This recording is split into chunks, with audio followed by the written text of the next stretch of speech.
I'll go first. As I told my team, it was nice to get a W. It was nice to get a W at home. It was nice to get some goals. I like that team tonight. But a lot of guys played really well. Obviously, Regan's on Nieto and Regan and Rodriguez had a hell of a night. Great individual effort by Megan on his goal. In general, it was a solid effort against a very, very good team.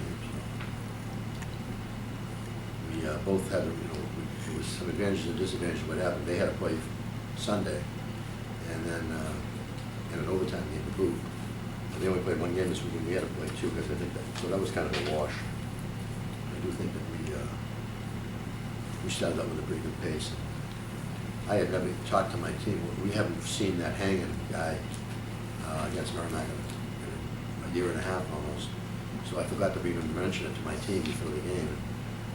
The minute it happened, oh my gosh, the guy, this is real simple. Go play what we usually play, except one defenseman, stay with that guy. And I thought we really generated some offense down low, some time of possession down low too. We never really gave them a big jump, because if they stretch it and have somebody beat us out of the zone, then they get a 2-on-1 or a 3-on-2. So it's a way to take pressure off people forechecking. Once we get the puck, it's hard to get away from us in that situation. So I think that helped us out a little bit. In general, I was real happy with my team. I was happy with my goaltender. Up in the second period, he made some big saves to keep them off the scoreboard. A little disappointed that we gave up some later on, but that's okay. First win at home in a real long while. Any difference in approach? You're trying to turn that around or getting the right way? No, I thought, to tell you the truth, I thought we played well up at Maine. I thought we played well second night, especially up at Lowell. I thought we played hard anyways and competed. And we talked about, hey, we got 4 out of our 5 games at home at the end of the season here. If you want to make home ice, you're going to have to win these games. And if you don't win these games, we don't want home ice if you can't win at home, So at least we're 1-0 right now. Jack, you mentioned that you played well the second game in Maine, that one game up at Lowell. So what's the difference tonight? Other than the obvious I think the scoring? puck jumped in the net for us. We got some pucks that we made some nice plays, got some goals, took the pressure off. We've been playing a lot of games where the puck is not going. Even we got some goals up in Maine, but even then, this was almost the opposite of what happened to us Saturday night. Well, we got some chances. The boys made some big saves. We haven't been getting any puck bounces. We got a good time. So there's a big difference in the way you guys played in the offensive zone tonight compared to even this weekend. Was that just a difference in the defense you were playing against, or? Yeah, I think that because they were hanging a guy, it gave us a chance to play 4-on-4 down low, and we had possession of the puck. They play a completely different style than Lowell does, and we match up a little bit better against them. You told me yesterday that the team shouldn't get down on itself because at any given moment they could turn it around. Was there any moment tonight that stuck out to you that turned it around? I thought when we started the game, I thought we were playing very well. It was similar to the way we started up at Maine. And I thought we got some pace, we're confident with the puck, we're not turning pucks over, we don't want jumping the puck. I think one of the things that has been a problem for us is that we've been playing games trying not to lose. I don't think we don't get tonight trying not to lose, we're not trying to win tonight.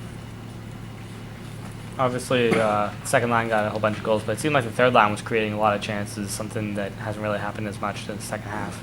We played 3 lines a lot tonight, so they got a lot more ice time. They got some good chances.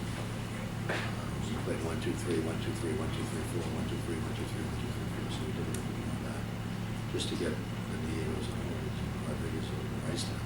But we also we spotted the 4th line. We had Santana was the player, killing penalties and playing power play, so he's in the 4th line. He has a lot more ice time.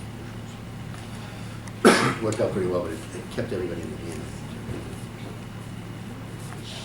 Say to Garrett, remember to talk to him in the third? Say that again? Garrett. I went over to talk to him, and hey, look, that penalty was done. He just happened to get his arm hooked over the guy. And I said, the good part about it is, it had to be called. It had to be called, but you didn't look at the ref, you just came off the ice. So, but that was, I thought every one of our penalties we deserved. I thought sometimes referees referee by the clock, by the score. When it's 5-0, it's hard to call a penalty on the other team. I thought there were a bunch of penalties that were let go. Anything else? Okay. Nope. I was gonna say, just real quick, you mentioned Matt O'Connor and the saves he made in the second, but I thought the team defense was good too. I thought there were a lot of block shots. We blocked some shots. We blocked 21 shots. That's a pretty good total. Escobedo blocked 4 on his own. Unit had 3. So I think that was part of it. Also, there was times when the way they play in the attacking zone, you can't pass it to your wings. They play what we call a left wing lock. It's hard to pass it to your wings. So we have to find the center of the 2 defensemen to find a way out of the zone. Sometimes we started passing it to the wing. That was why they kept with the zone and got better chances. But they didn't have a lot of grade A chances in the second period. They just had shots. They had a market here, just one